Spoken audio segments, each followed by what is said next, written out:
IFC ছিল world ব্যাংকের private sector এবং বাংলাদেশের আমাদের একটা ক্যাপিটাল ডেফিসিট আছে এখন। আমাদের এই বাংলাদেশ টাকার ডেপ্রিসিয়েশনের কারণে তো অনেক বিজনেস হাউস অনেকেই ক্যাপিটাল ইরোশন হয়েছে। এটা আছে গভর্নমেন্টের অনেকগুলো প্রজেক্টও বন্ধ আছে, ব্যাংকিং সেক্টরে একটা বড় ডেফিসিট আছে, যারা ব্যাংকগুলো বিভিন্নভাবে তাদের ক্যাপিটাল অ্যাডিকুয়েসি প্রশ্নবিদ্ধ হয়েছে।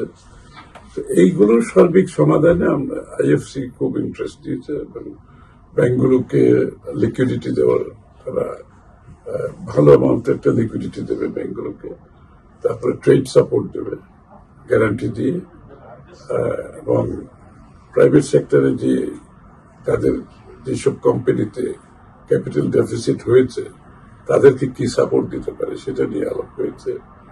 তারপরে গভর্নমেন্ট যেগুলো প্রজেক্ট বন্ধ হয়ে আছে বিভিন্ন জায়গায় ব্রিক অ্যাসেট, এগুলোকে রিভাইভ করে ইনভেস্টমেন্টের মাধ্যমে, বিদেশি ইনভেস্টমেন্টের মাধ্যমে এগুলোকে কিভাবে রিভাইভ করা যায়।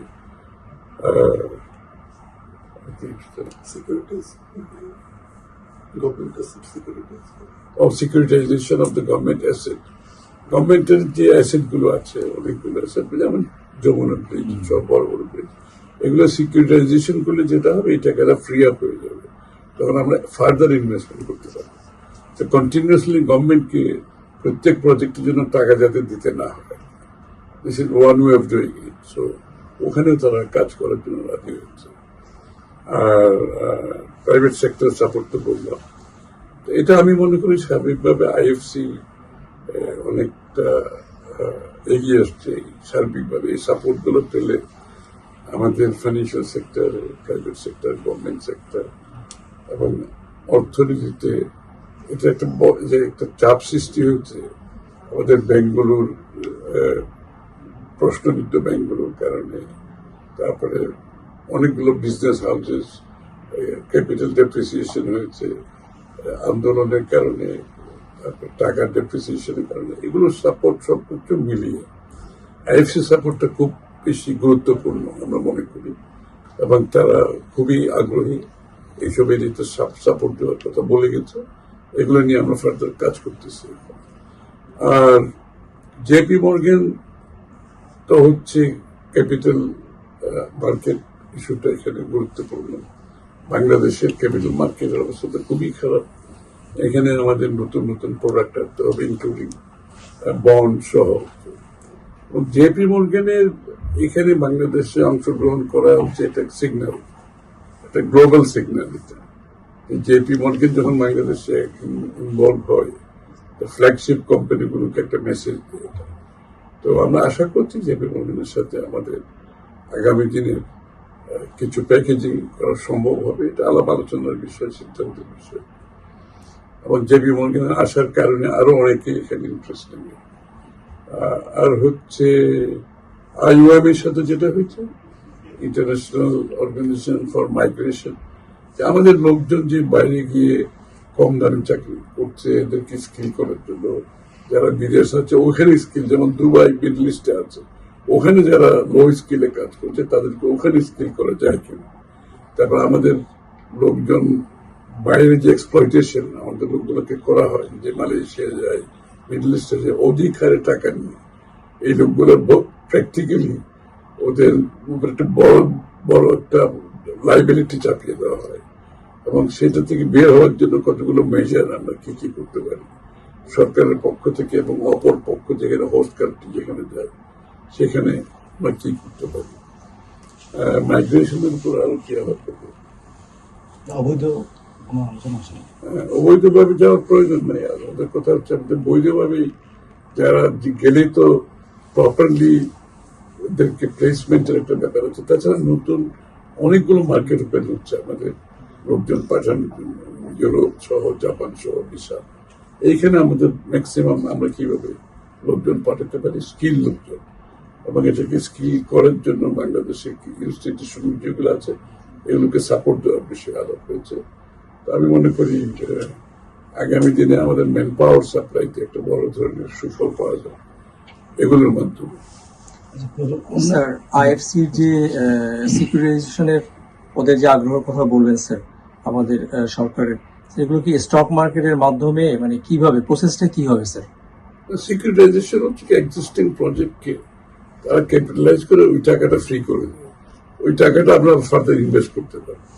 এখন তো যেমন যমুনা ব্রিজটা ফুলি পেইড অফ না, এখন এটাকে যদি আমি সিকিউরিটাইজ করি, এই যে বড় অ্যামাউন্টটা আসবে, এটা হচ্ছে অ্যাডভান্স ইনকামের এগেইনস্টে পেমেন্ট করে বেসিক্যালি, যে আগামী দিনগুলোতে যে ইনকাম হবে যমুনা ব্রিজে ফর এক্সাম্পল, এইটাকে তারা হিসাবে নিয়ে অ্যাডভান্স পেমেন্ট করেছে।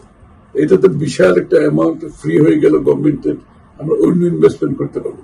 এই জন্য গভর্নমেন্টের যেগুলো প্রফিটেবল এগুলো সিকিউরিটাইজ করলে এই টাকাগুলো ফ্রি হয়ে আমরা অন্য অন্য বিনিয়োগ করতে পারবো।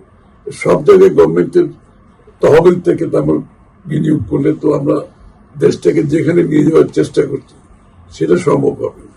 কিন্তু আমাকে অনেকগুলো আইডিয়াজের মাধ্যমে একটা নতুন অর্থনীতি, যেটা আমরা বলেছি আমাদের অর্থনীতির এবার একটা নতুনত্ব হচ্ছে, আমাদের ওই গদবাঁধা নিয়মে আমরা অর্থনীতিকে চালাতে চাচ্ছি, একটা ইনোভেটিভ নতুন চিন্তার মাধ্যমে, একটা নতুন ভাবনার মাধ্যমে পরিচালিত করতে চাচ্ছি, যেভাবে ক্রিয়েটিভ ইকোনমি, ক্রিয়েটিভ ইন্ডাস্ট্রির মাধ্যমে আমাদের গ্রামে গঞ্জে এই গ্রাম বাংলা যারা মানুষজন আছে রুরাল বাংলাতে, এই একেবারে কামার কুমার থেকে তাঁতি থেকে শুরু করে আপনার কি বলে কুটির শিল্পে যারা আছে, এই লোকগুলোকে আমরা কিভাবে সাপোর্ট করবো? এদেরকে তো সবসময় বঞ্চিত করা হয়েছে, অর্থনৈতিক প্রোগ্রাম কোনো সময় আসে না, কিন্তু এদেরকে সমর্থন দিলে এদের প্রোডাক্টগুলোর দামও বেড়ে যাবে। এদেরগুলোকে আমরা ট্রেডেবল গুডসে পরিণত করতে পারলে দেশে বিদেশিগুলোর একটা বড় মার্কেট সৃষ্টি করা সম্ভব।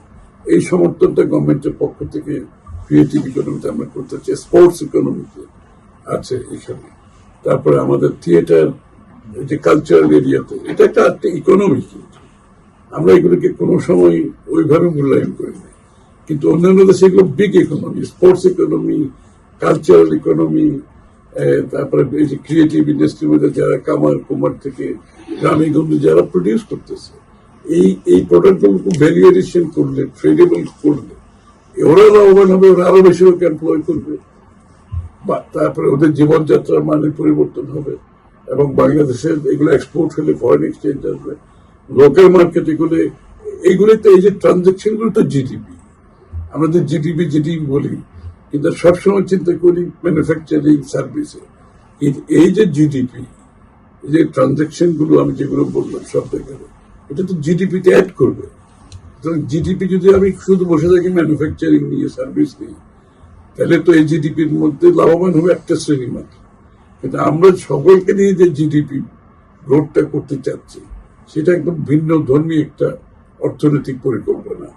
আমার তারেক রহমান সাহেবের নেতৃত্বে এই যে ক্রিয়েটিভ ইকোনমি, এটা তো ওনার চিন্তা, ফার্মার্স কার্ড, ফ্যামিলি কার্ড, এগুলো তো কমপ্লিটলি নতুন চিন্তা, যে সাপোর্ট গুলো যাচ্ছে এগুলোকে কনসলিডেট করে প্রপার ডেলিভারি করার যে একটা প্রবলেম ছিল, এখন সেটা থেকে আমরা বেরিয়ে আসছি। আচ্ছা, একটা জিনিস, সেটা হচ্ছে পুঁজিবাজার নিয়ে তো বিভিন্ন সময় অতীত লুট হয়েছে, পুঁজিবাজার শেষ হয়ে গেছে, আপনারা বিভিন্ন সময় বলেছেন, তার জন্য প্রোগ্রামও দিয়েছেন, ম্যানিফেস্টোতে উল্লেখ করেছেন প্রতিশ্রুতি, নির্বাচনী ইশতেহার। তো সেই জায়গায় সেটা পুনরুদ্ধার করা এবং সেই জায়গায় তাদের পক্ষ থেকে কি ধরনের আশ্বাসটা পাচ্ছেন একরকম মার্গানের দিক থেকে, এবং প্রযুক্তিগত আমাদের শেয়ার মার্কেটে যে প্রযুক্তিগত কিছু ঘাটতি আছে, সেটাকে কিভাবে আপনারা ওনাদের কাছ থেকে কোনো টেকনিক্যাল বা প্রযুক্তিগত ঘাটতি বলতে কিছু নাই, এগুলো তো অনলাইন রিয়েল টাইম ট্রেডিং হচ্ছে, তারপরে ওই সেন্ট্রাল ডেপোজিটরি কোম্পানি, এগুলো তো আমাদের করা সব, পুঁজিবাজারে যত অবকাঠামো সব আমাদের করা সব, এবং এগুলো তো বিগত এক দশকে ধ্বংস করে দেওয়া হয়েছে।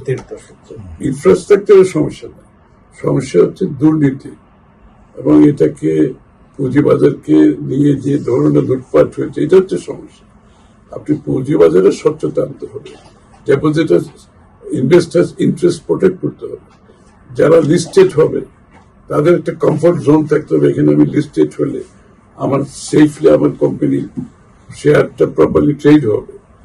এই জন্য যে ডিরেগুলেশন গুলো, এগুলো আমরা করছি, এবং এসইসি তে বড় ধরনের চেঞ্জ আসবে, এবং বাংলাদেশকে ফ্রন্টিয়ার মার্কেট থেকে ইমার্জিং মার্কেটে নিয়ে যাওয়ার জন্য যে কাজগুলো সেগুলো আমরা করছি। ইন্টারন্যাশনাল ফান্ড ম্যানেজার, বিনিয়োগকারী যারা আছে তাদের সাথে আমরা কথা বলছি, সকলেই ইন্টারেস্টেড। আশা করি খুব কম সময়ের মধ্যে পুঁজিবাজারে আমরা একটা পরিবর্তন আনতে পারি। স্যার, ওই যে ব্যাংকের ক্যাপিটালের কথা বলছিলেন, প্রশ্নবিদ্ধ ব্যাংক বা বড় গ্রুপের কথা, এটা মোডালিটি কি হবে স্যার? মানে এটা কিভাবে এরা যুক্ত হবে? আপনি না, এগুলো হচ্ছে ওরা তো ব্যাংক বাই ব্যাংক সার্ভে করে যেখানে মনে করবে যে তাদের ক্যাপিটাল ডেফিসিট আছে, যেখানে করলে এখান থেকে এই ব্যাংকটাকে রিভাইভ করে ওখান থেকে তাদেরও লাভ আছে। তো তারা তো ব্যাংক রিভাইভ হলে, লাভবান হলে একসময় এই শেয়ার বিক্রি করে তারা চলে যাবে। তা আমাদের তো কোনো সমস্যা নেই, কারণ শেয়ার তো আলটিমেটলি বাংলাদেশেই থাকতেছে। মাঝখান থেকে এই রুগ্ন ব্যাংকগুলোকে উঠে আসার একটা সুযোগ সৃষ্টি হবে, এবং এগুলো উঠে আসার মাধ্যমে যে একটা লিকুইডিটি ওরা এখানে ব্যাংকে ঢুকাবে, এটা আবার আপনার প্রাইভেট সেক্টর, ব্যক্তি খাতের কাছে এই লোনগুলো যাবে। Yes, sir. এখন এই যে বাংলাদেশে একটা তারল্যের সংকট সৃষ্টি হচ্ছে, এটার একটা বড় সমাধান এই আইএফসি এই উদ্যোগের মাধ্যমে একটা অনেকটা সমস্যার সমাধান হবে বলে আমরা আশা করি। স্যার, ফান্ড সাইজ কি বলা যায় স্যার? তারা কোনো আমাদের ধারণা বলেছি, দিয়েছে? বাট আমি এটা বলা ঠিক হবে না। এইগুলো তো প্রাইভেট ডিসকাশন। স্যার, বাট আমরা বলতে পারি যে না, ভালো সাইজ হবে, এটা অতটুকু বলতে হবে। আমার যে ওদের যে ফান্ড গুলো নিয়ে যেতে চাচ্ছে, এটা আশা করি বহুলাংশে, পুরোপুরি না হলেও বহুলাংশে আমাদের সমস্যা সমাধান হবে বলে আমরা আশা করি। স্যার, এটা কি কনফার্ম মোটামুটি স্যার? এর থেকে বেশি প্রশ্ন করি না, না। right.